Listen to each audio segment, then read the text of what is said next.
Innal hamdalillah nahmaduhu wa nasta'inuhu wa nastaghfiruh wa na'udzu billahi min shururi anfusina wa min sayyiati a'malina. Man yahdihillahu fala mudilla lahu wa man yudlil fala hadiya lahu. Wa asyhadu an la ilaha illallah wahdahu la syarika lah wa asyhadu anna Muhammadan abduhu wa rasuluhu sallallahu alaihi wa ala alihi wa sahbihi wa man tabi'ahum bi ihsanin ila yaumiddin amma ba'd. Subhanakallahumma la ilma lana illa ma 'allamtana innaka antal alimul hakim. Rabbana zalamna anfusana wa illam taghfir lana wa tarhamna lanakunanna minal khasirin. Para bapak-bapak, ibu-ibu, keluarga besar Ikatan Dokter Anak Indonesia Cabang Jogja, para profesor, guru besar dan juga para dokter spesialis serta keluarga rahimani wa rahimakumullah. Alhamdulillah, kita bersyukur kepada Allah Subhanahu wa taala yang pada hari ini Allah masih menganugerahkan sebuah kenikmatan yang sangat besar, yaitu kenikmatan kita masih berada dalam agama Islam. Kenikmatan bisa beriman kepada Allah Subhanahu wa taala. Di samping itu Allah anugerahkan satu kenikmatan di pagi hari ini, bisa berkumpul dalam sebuah acara untuk mempelajari ilmu syar'i, yang mana Rasulullah sallallahu alaihi wasallam telah bersabda, talabul ilmi fardhatun ala kulli muslim, bahwa mempelajari ilmu syar'i yang sifatnya fardhu ain, maka itu adalah sebuah kewajiban bagi setiap orang yang beragama Islam. Jadi bapak-bapak, ibu-ibu, di dalam agama Islam ini ada ilmu-ilmu yang berdasarkan dalil-dalilnya kita diwajibkan untuk mempelajarinya. Setiap mukallaf, seorang yang berakal sehat dan balik, wajib mempelajari ilmu yang dinamakan oleh para ulama dengan ilmu fardhu ain, yaitu sebuah ilmu syar'i, pengetahuan tentang agama Islam yang kalau sampai kita tidak tahu akan terjerumus pada salah satu dari dua bahaya. Yang pertama, kita tidak bisa menunaikan kewajiban kita sebagai hamba Allah, atau yang kedua, kita terjerumus melakukan keharaman. Semua ilmu, cabang-cabang ilmu syar'i yang kalau tidak kita pelajari menyebabkan salah satu dari dua bahaya tersebut, maka hukum mempelajarinya adalah fardhu ain berdasarkan hadis yang saya bacakan tadi. Oleh karena itu, sungguh ini kenikmatan yang sangat luar biasa. Allah jaga kita dari berbagai macam kemaksiatan.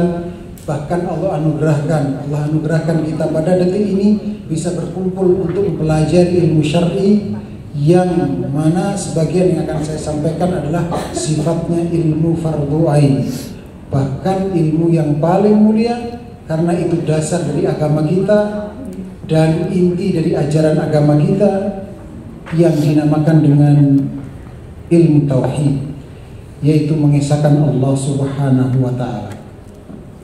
Bapak-bapak, ibu-ibu rahimani wa rahimakumullah, apa yang melatar belakangi saya untuk memilih tema mendulang nilai-nilai tauhid dalam ibadah haji dan umrah?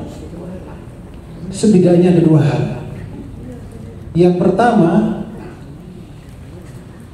tauhid adalah dasar dan inti ajaran agama kita, tercermin dalam rukun Islam pertama, syahadat yang pertama, asyhadu an la ilaha illallah, saya bersaksi bahwa tidak ada Tuhan yang berhak disembah kecuali Allah.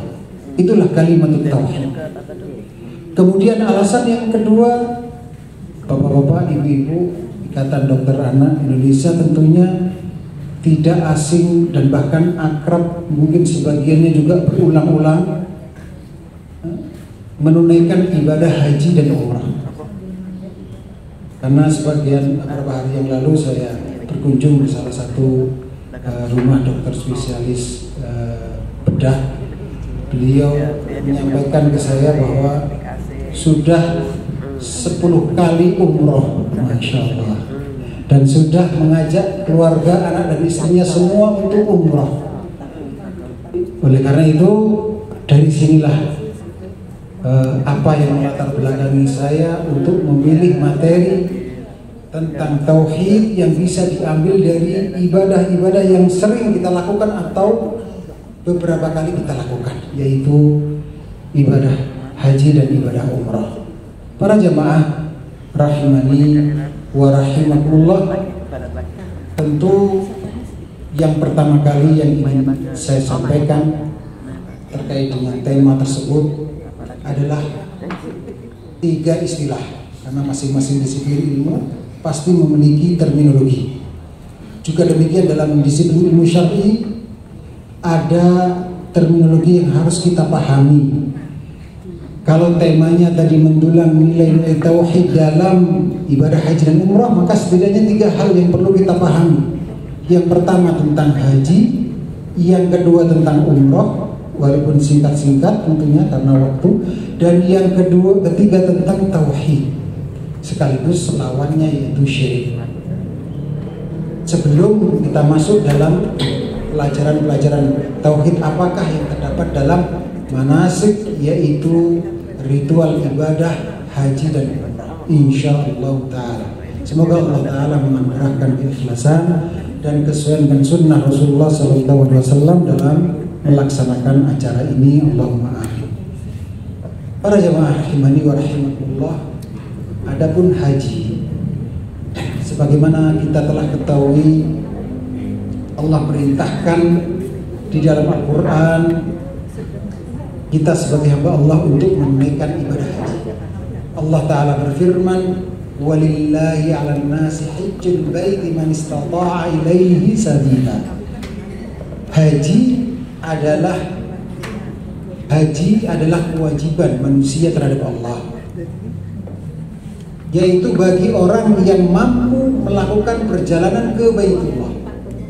Berarti berdasarkan ilmu usul fikih, ini perintah, hukumnya sesuai dengan kaidah asalnya wajib, kan tidak ada yang memalingkan kepada yang sunnah. Sedangkan dalam Islam wajib itu bertingkat-tingkat, paling tingginya adalah rukun. Nah, bagaimana dengan haji? Dalam hadis yang sahih Rasulullah SAW bersabda, innal islama bunya ala khamsin. Sesungguhnya Islam itu terbangun atas 5 rukun.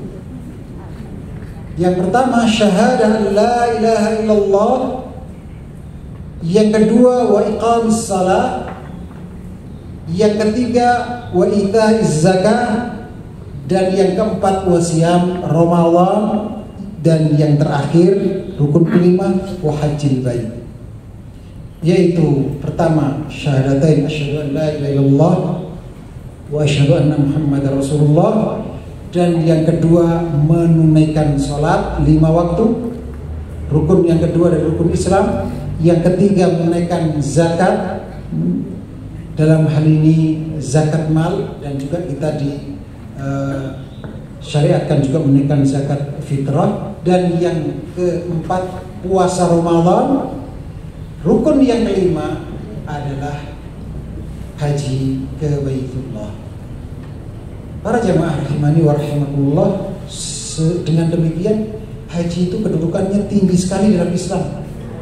Selain diwajibkan, bahkan dia rukun yang kelima dari rukun Islam. Oleh karena itu, kalau haji itu mabrur, diterima oleh Allah Subhanahu wa taala, Maka dalam hadis riwayat Imam Al-Bukhari, Sahih Bukhari, termasuk amalan yang paling utama, berarti amalan yang paling dicintai oleh Allah. Balasannya apa?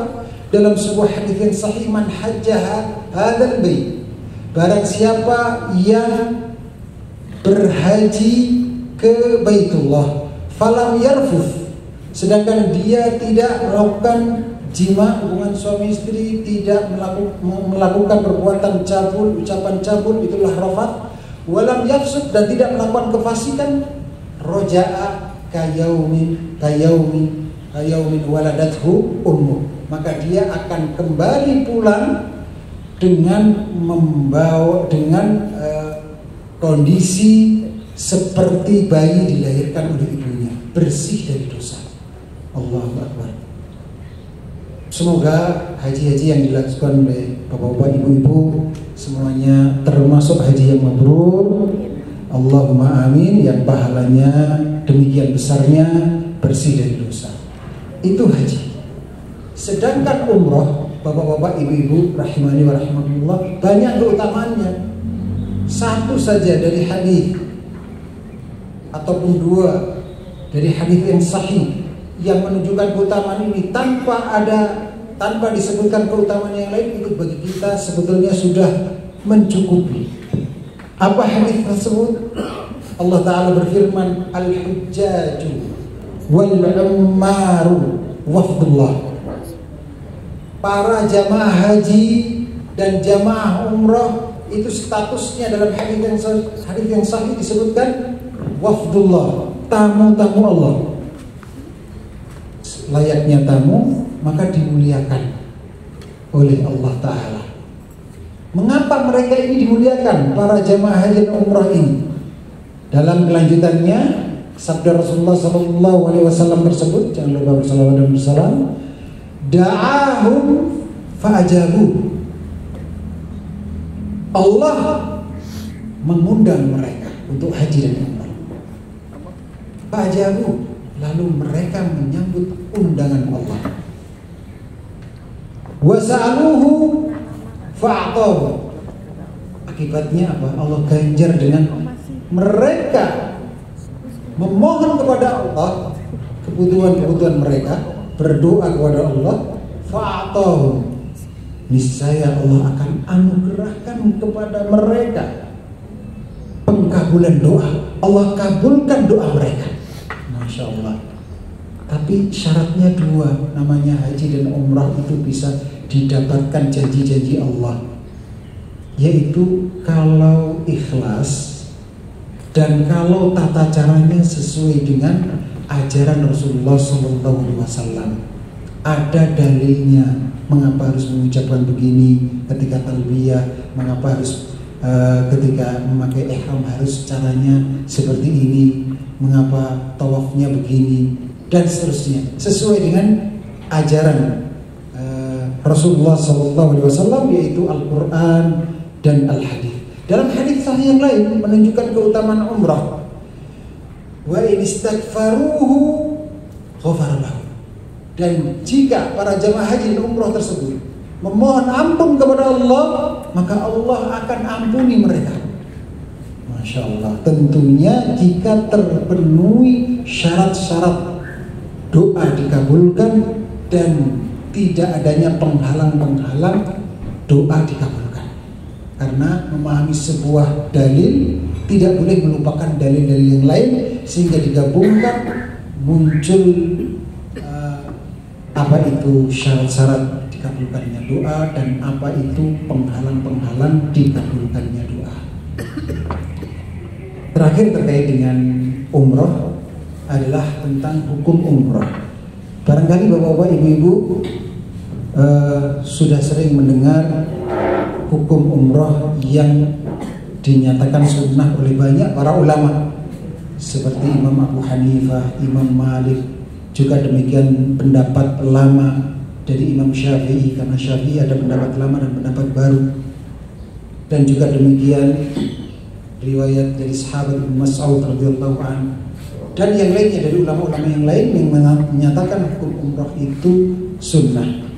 Akan tapi berdasarkan dalilnya, Allah Ta'ala a'lam bissawab, pendapat yang terkuat adalah yang menyatakan umroh itu wajib. Itu pertama kalinya wajib, setelah itu baru sunnah-sunnah. Ini pendapat bukan hanya pendapatnya para ulama imam madhab, tetapi juga pendapatnya para sahabat, murid-murid, santri-santri Rasulullah SAW, seperti salah satu dari al-khulafa ar-rasyidun Umar bin Khattab dan putranya Ibnu Umar, dan juga pakar tafsir di kalangan sahabat Ibnu Abbas dan yang lainnya, bahkan sebagian tabi'in pakar tafsir seperti Mujahid juga termasuk yang menyatakan bahwa umroh untuk pertama kali itu hukumnya wajib. Mengapa demikian? Karena dalilnya jelas. Yang pertama ayat Al-Quran, Allah Ta'ala berfirman, wa atimul hajja wal umrata lillah, dan sempurnakanlah ibadah haji dan umroh karena Allah. Allah gandengkan perintah menyempurnakan ibadah umroh dengan ibadah haji. Pantas kalau sama-sama hukumnya wajib, walaupun yang satu rukun, yang satu gak rukun. Yang haji itu rukun Islam, yang umroh bukan rukun Islam, namun sama-sama wajibnya. Bahkan ada satu hadis, ketika itu ada seorang yang dulunya Nasrani lalu kemudian masuk ke dalam agama Islam, menemui Umar bin Khattab radhiyallahu anhu. Ya Amirul Mukminin, wahai Amirul Mukminin, inni aslamtu, saya telah masuk agama Islam. Wa inni wajadtul hajja wal umrata maktubain alayya, dan saya dapatkan dalam ajaran agama Islam haji dan umrah itu diwajibkan atas diriku. Fa ahlaltu bihima, lalu aku pun mengucapkan talbiyah dengan mengeraskannya pada kedua ibadah tersebut. Apa respon Umar bin Khattab radhiyallahu anhu? Beliau mengatakan ini yang menunjukkan bahwa pernyataan orang tadi bahwa haji dan umrah adalah perkara yang diwajibkan atas diriku, itu merupakan ajaran syariat yang disampaikan oleh Rasulullah SAW. Apa kata Umar bin Khattab? Hudita bi sunnati nabiyyika sallallahu alaihi wasallam. Engkau telah diberi petunjuk terhadap ajaran Rasulullah SAW. Artinya apa? Apa yang kamu ucapkan, apa yang kamu pahami bahwa haji dan umrah itu wajib, itulah ajaran Rasulullah SAW. Hasil ngajinya Umar bin Khattab kepada Rasulullah SAW, karena beliau adalah orang terbaik kedua di antara seluruh para sahabat setelah Abu Bakar As-Siddiq radhiyallahu anhu ajma'in. Baik, setelah tentang haji, keutamaannya demikian besarnya, bahkan kalau mabrur dia akan bersih dari dosa seperti bayi dilahirkan oleh ibunya.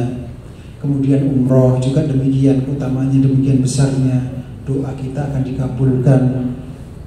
Nah sekarang istilah yang ketiga adalah tauhid dan lawannya syirik. Tauhid adalah inti dari ajaran agama kita. Tauhid adalah dasar dari ajaran agama kita. Keutamaannya sangat-sangat banyak. Di antaranya, tauhid itu tujuan hidup kita, dilahirkan di muka bumi. Allah Ta'ala berfirman, wa ma khalaqtul jinna wal insa illa liya'budun, dan tidaklah aku ciptakan jin dan manusia kecuali untuk mentauhidkanku dalam peribadatan, yaitu beribadah hanya kepadaku saja. Aku di sini maksudnya adalah Allah. Sehingga untuk apa kita dilahirkan di muka bumi ini? Untuk beribadah kepada Allah saja dan tidak beribadah kepada selainnya, untuk menyembah Allah saja dan tidak menyembah selainnya. Itulah tauhid, mengesahkan Allah di dalam peribadatan. Maka barang siapa yang kurang perhatian terhadap tauhid, kurang mempelajarinya, dan juga demikian kurang pelajari syirik, hakikatnya dia kurang perhatian kepada tujuan untuk apa dia diciptakan di muka bumi. Padahal ayat ini jelas bahwa tujuan diciptakan jin dan manusia untuk mentauhidkan Allah. Kemudian tauhid adalah perintah Allah terbesar, Bapak-bapak, ibu-ibu, namanya perintah dan larangan dalam Islam itu bertingkat-tingkat. Ada perintah yang terbesar, ada yang di bawah itu. Larangan juga begitu, ada larangan yang terbesar, ada yang di bawah itu. Mencuri dilarang, merampok dilarang, zina dilarang. Namun larangan-larangan tadi bertingkat-tingkat. Ada yang terbesar. Dan juga demikian perintah juga begitu. Sholat diperintahkan, zakat diperintahkan, tapi terbesarnya adalah tauhid. Karena Allah Ta'ala berfirman, wa qadha rabbuka alla ta'budu illa iyyah. Dan Tuhanmu telah memerintahkan agar kalian jangan menyembah kecuali menyembah Dia, yaitu menyembah Allah. Dan hendaklah berbuat baik kepada ibu bapak dan seterusnya. Ayat ini dan beberapa ayat yang setelahnya, di dalamnya terdapat perintah-perintah Allah, beberapa perintah-perintah Allah. Tetapi lihatlah, yang disebutkan pertama kali, yang diperintahkan pertama kali adalah perintah untuk beribadah hanya kepada Allah. Tidak boleh beribadah kepada selain Allah. Itulah tauhid, mengesahkan Allah di dalam peribadatan. Berarti disebutkan pertama kali menunjukkan terbesar, paling besar pahalanya, paling besar keutamaannya, paling dicintai oleh Allah, paling agung. Tauhid juga inti dakwah seluruh utusan Allah. Dari mulai utusan Allah yang pertama, Rasulullah Nuh alaihissalam, sampai Rasul yang paling terakhir, yang paling mulia, Rasulullah Muhammad sallallahu alaihi wasallam. Itu semua dakwahnya, inti dakwahnya adalah tauhid. Walaupun mereka juga menyampaikan syariat-syariat yang bisa jadi satu Rasul dengan Rasul yang lain berbeda-beda, tetapi inti ajaran agama tetap mereka sampaikan, yaitu tauhid. Mana dalilnya? Allah berfirman dalam surat Al-Anbiya, Allah berfirman di dalam surat An-Nahl, walaqad ba'atsna fi kulli ummatin rasulan an i'budullaha wa jtanibut taghut. Dan sungguh kami telah mengutus seorang rasul pada setiap umat untuk menyerukan apa? I'budullah, sembahlah Allah saja, beribadahlah kepada Allah saja. Ini tauhid. Ini tauhid. Tidak boleh menyembah, beribadah kepada selain Allah. Kemudian terakhir dari keutamaan tauhid yang sangat-sangat besar artinya bagi kita, yaitu adalah kita dijamin mendapatkan keamanan dan petunjuk. Oleh karena itu, ketika kita dalam keluarga kita ada krisis ketenangan, keamanan, karena banyak permasalahan, dalam masyarakat kita ada krisis keamanan, krisis ketenangan, dalam negara kita juga demikian. Maka yang pertama kali sebetulnya yang perlu dicek adalah tauhidnya. Karena Allah janji di dalam ayatnya surat Al-An'am ayat 82, orang-orang yang tidak mencampuri keimanannya dengan kesyirikan, lawan dari tauhid, maka dijamin keamanan dan petunjuk. Allah Ta'ala berfirman, alladzina amanu wa lam yalbisu imanahum bidzulm ulaika lahumul amn wa hum muhtadun. Orang-orang yang beriman, bertauhid dan tidak mencampurkan iman dan tauhid mereka dengan kezaliman syirik, mereka itulah orang yang mendapatkan keamanan dan mereka itulah orang-orang yang mendapatkan petunjuk. Para jemaah rahimani wa rahimakumullah, bahkan dalam sebuah hadis yang sahih ada 70.000 golongan, ada 70.000 orang yang dijamin masuk surga tanpa hisab, tanpa dihitung-hitung amalannya, dan tanpa adab, tanpa disiksa. Tanpa disiksa. Mereka ini disebutkan ciri-cirinya oleh Rasulullah SAW, yang kesimpulannya mereka orang yang tauhidnya sempurna. Dalam sebuah hadis sahih dijelaskan hal itu. Maka tentunya dengan demikian besar keutamaan tauhid, kita ingin tahu bagaimana sih tauhid itu, bagaimana penjelasannya, Apalagi kalau kita melihat lawannya syirik, lawan dari tauhid, yaitu menyekutukan Allah, syirik. Ini bahayanya demikian besar. Cukuplah beberapa ayat ini menunjukkan bahayanya syirik. Allah Ta'ala berfirman, Inna syirka la zulmun azim. Sesungguhnya kesyirikan adalah kezaliman yang terbesar. Dari ayat ini Ibnu Katsir pakar tafsir menyimpulkan dosa terbesar itu syirik.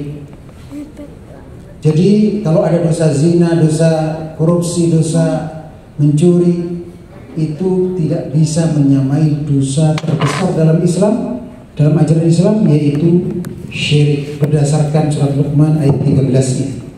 Dan barang siapa yang menyimak ayat berikut ini, innallaha la yaghfiru an yushraka bih wa yaghfiru ma duna dzalika liman yasha. Sesungguhnya Allah tidak mengampuni dosa kesyirikan.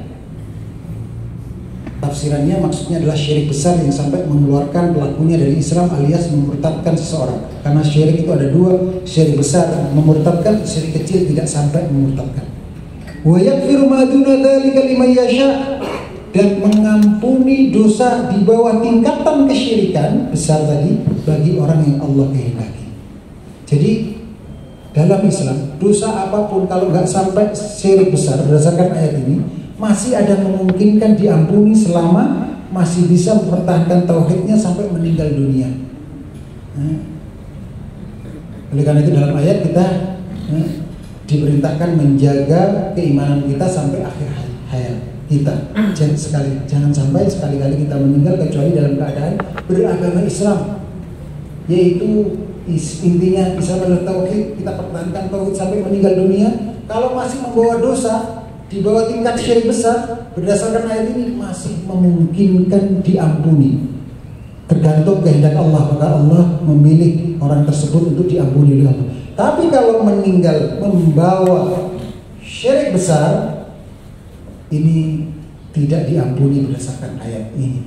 Dan dalam ayat yang lain, orang kalau masuk dalam kategori syirik besar maka akan gugur seluruh amalannya, hajinya, umrohnya, puasanya, semuanya gugur.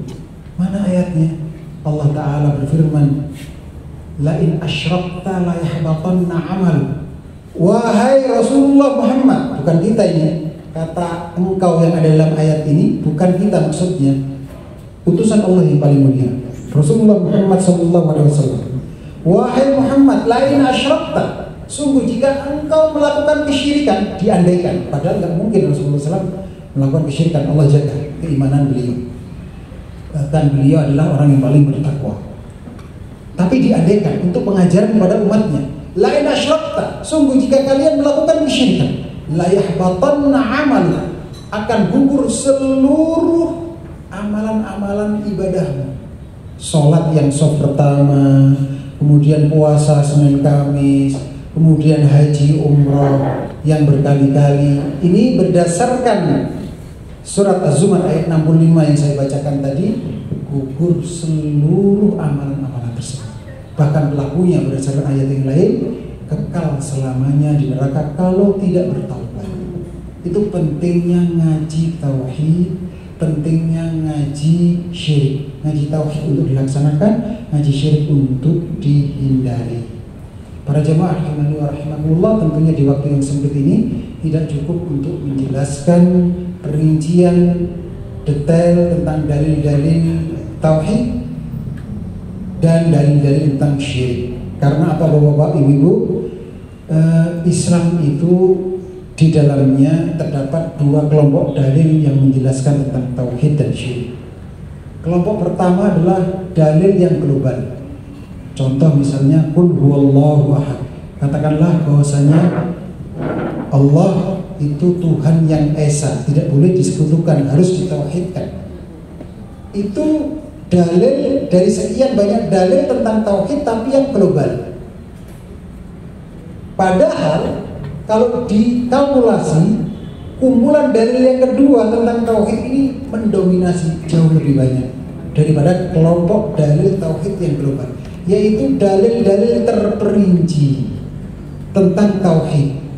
Tauhid dalam ucapan, apa saja, ada rinciannya. Tauhid dalam keyakinan apa saja, ada rinciannya. Tauhid dalam perbuatan apa saja, ada rinciannya. Begitu juga lawannya, syirik. Syirik dalam keyakinan ada dalilnya. Syirik dalam masalah ucapan ada perinciannya. Syirik dalam masalah perbuatan ada dalilnya. Oleh karena itu, terkait dengan kewajiban kita mempelajari ilmu syar'i, ilmu yang kalau kita tidak pelajari akan khawatir terjatuh pada keharaman, dalam hal ini keharaman syirik, maka belajar tauhid yang dasar. Karena tauhid itu juga ilmunya bertingkat-tingkat. Ada yang sampai level tinggi yang diilmui oleh para ulama, tidak sampai segitu yang diwajibkan fardu ain, tetapi yang dasar-dasar dari tauhid, maka fardu ain kita mempelajarinya, tidak hanya mempelajari yang bentuknya dalil global, tetapi juga perlu mempelajari dalil yang terperinci. Oleh karena itu, semoga ini sebagai cambuk kita saja untuk di kemudian hari kita rutin mempelajari inti ajaran agama Islam kita ini. Semoga dengan itu Allah wafatkan kita dalam keadaan bertauhid, beragama Islam, bahkan tauhid yang sempurna, yang ganjarannya dalam hadits yang sahih masuk surga tanpa hisab, tanpa azab. Allahumma amin. Para jamaah rahimani wa rahimakumullah, kita masuk pada akhir dari pelajaran pagi hari ini, yaitu mendulang pelajaran tauhid dari haji, dari ibadah haji dan umrah. Insya Allah saat ini sudah 10.15 sampai Pak, ayo 10 atau sudah ini? Lanjut guys, 15 menit lagi. Insyaallah. Baik, mendulang pelajaran tauhid dari haji dan umrah. Sesungguhnya haji dan umrah itu adalah sebuah madrasah, sebuah ritual ibadah yang mengandung edukasi. Madrasah haji dan umrah itu mengajarkan banyak hal,